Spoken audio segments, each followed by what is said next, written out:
के बारे में जानेंगे। गुड़। गुड़ एक मीठा पदार्थ होता है। ये समझिए कि मीठा का दूसरा नाम ही गुड़ है। गुड़ सारी दुनिया में गन्ना, ताड़, खजूर आदि चीजों से बनाया जाता है। भारतवर्ष में गुड़ गन्ना से ज्यादा बनता है। गन्ने के रस को निकाल करके उसे कड़ाहा में, लोहे कड़ाही में पकाते हैं, उससे गुड़ बनता है। गुड़ मीठा ठोस पदार्थ है। समझिए हमारे शरीर के लिए बड़ा ही उपयोगी है। इसका रंग पीला से लेकर के भूरा, काला तक की भी होता है। इसके खाने से बहुत फायदे हैं। यह शरीर में बहुत सी बीमारियों को दूर करता है। पेट में भोजन को पचाता है। गैस को बनने से रोकता है। अगर 10-12 ग्राम गुड़ रोजाना खाया जाए खाने के बाद तो बात रोग कम होता है। गुड़ बहुत सी बीमारियों में बड़ा फायदा करता है। गुड़ को ठंडक लगने पर भी गुड़ और अदरक या अजवाइन मिलाकर के खाएं तो फायदा करता है। एसिडिटी को कम करता है। चीनी खाने से एसिडिटी बढ़ जाती है, लेकिन गुड़ खाने से एसिडिटी कम होती है। तो गुड़ ही बहुत महत्वपूर्ण चीज है। गुड़ में कार्बोहाइड्रेट, विटामिन्स, खनिज लवण, कैल्शियम, लोहा, फास्फोरस तमाम तत्व पाए जाते हैं जो हमारे शरीर के लिए बड़ा ही फायदा करते हैं। गुड़ ये गन्ने के रस से बनाते हैं। आजकल चीनी का प्रचलन ज्यादा हो गया है। सारे के सारे गन्ने चीनी मिल में चले जाते हैं। गुड़ बनाने का रिवाज खत्म हो रहा है धीरे धीरे। अगर गुड़ बनाते हैं हम तो गुड़ बनाने के लिए गन्ने का रस जरूरी है। गन्ने का रस निकालने के लिए मशीनें आती हैं, केन क्रशर जिसको अंग्रेजी में कहते हैं। मशीनें 3 किस्म की होती हैं। एक तो मैनुअल हाथ से चलाई जा सकती हैं, आदमी हाथ से चलाते हैं। इससे थोड़ा सा गन्ना हम पेर करके उसको क्रश करके उसका जूस निकाल लेते हैं। ये मशीन हाथ से चलाने वाली अब इलेक्ट्रिक से भी चलती हैं। इलेक्ट्रिक से चला करके हम थोड़ा सा और ज़्यादा जूस निकाल सकते हैं। अब रिवाज बैलों का ख़त्म हो गया। नहीं तो बैल से चलने वाले कोल्हू होते थे जिसको कि हम लोग दिन चलाते थे।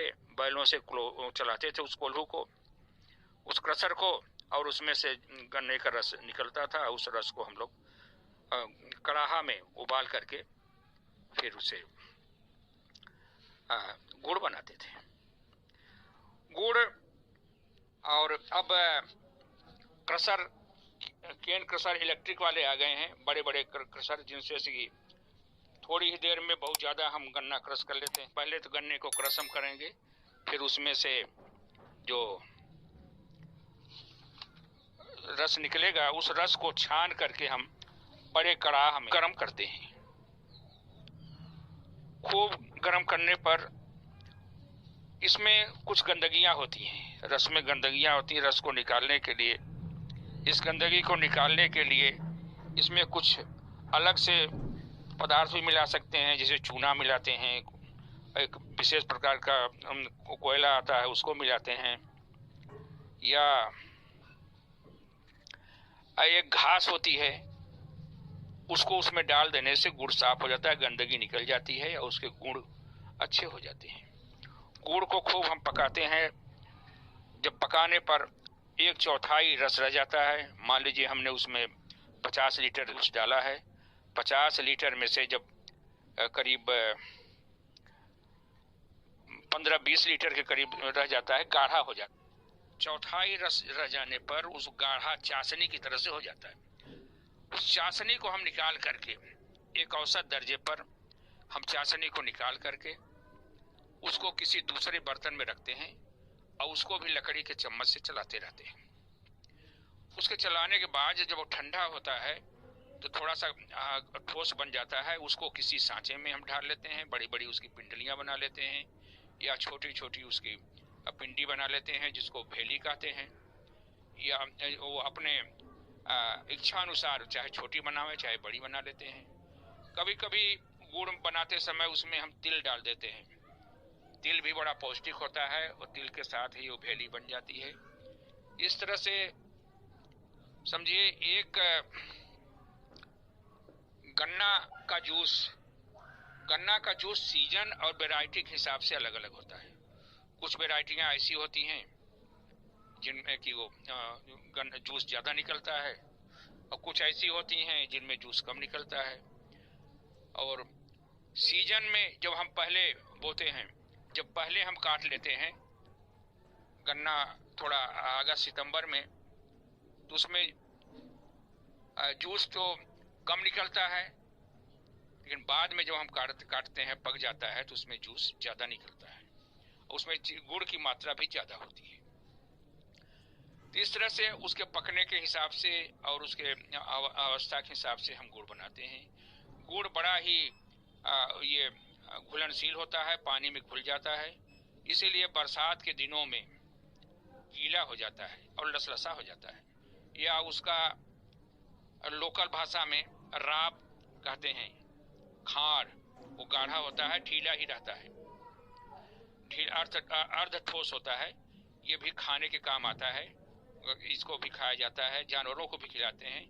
एक होता है और ढीला होता है, इसको उसी चाशनी के हिसाब से उतारते हैं। चाशनी जब थोड़ी थोड़ी ढीली रहती है तो इसको गांव में चोटा कहते हैं, लोकल जबान में इसको चोटा कहते हैं। सीरा होता है, और इस सीरे को जानवरों को खिलाने का काम आता है। जानवरों को भी खिलाते हैं, बहुत से आदमी भी खाते हैं। इस तरह से या तो भेली बना लें, या तो उसका सीरा बना लें, या उसका और गाढ़ा करके उसका राब कहते हैं, या दानेदार उसका बना लें। जब चाशनी बन जाती है तो उसमें दाने बनना शुरू हो जाते हैं। जब दाने बनना शुरू हो जाते हैं उसमें एक तार दो तार, ये इसका नियम होता है कि उसको उठाते हैं तो तार उसमें से तार की तरह धागे की तरह से गिरने लगती है। एक तार दो तार इस तरह से उसका हम देख करके, चाशनी को देख करके भेली का या उसका सीरा का या खार का राब का, इस तरह से हम उसको बना लेते हैं और हमारे बड़े फायदे की चीज होती है। तो गुड़ इस तरह से गुड़ हम बना करके छोटी अपने घर के लिए भी उपयोग कर सकते हैं, या गुड़ का उद्योग करके हम बाजार मार्केट में बेच सकते हैं। तो इस तरह से हमें, अगर हमारा गन्ना चीनी मिल में नहीं गया है, चीनी मिल वालों ने लेने से इनकार कर दिया है, तो हम क्रश करके उसे किसी तरह से क्रश करके, मशीन में क्रशर होते हैं, गांव में लगे होते हैं, और जहाँ पर गुड़ बनाने का कारोबार चल रहा है तो वहाँ पर ये हम अपना गुड़ बनवा सकते हैं, या गुड़ का कारखाना खोल करके गन्ना ले करके उसमें से हम पेर कर, उसमें हम रस निकाल करके उसे गुड़ बना करके हम आसानी से उसको हम मार्केट में बेच सकते हैं। गुड़ बड़ा फायदे की चीज है, चीनी से ज्यादा फायदे की चीज होती है। स्वास्थ्य सही रहता है, पाचन सही रहता है, और तमाम न्यूट्रिएंट भी हमको मिलते रहते हैं। तो इस तरह से हम गुड़ का धंधा खुद कर सकते हैं, घरेलू स्तर पर भी और मार्केट स्तर पर भी हम कर सकते हैं। इसके बारे में, गुड़ के बारे में और किसी को कुछ जानना हो तो हम इसको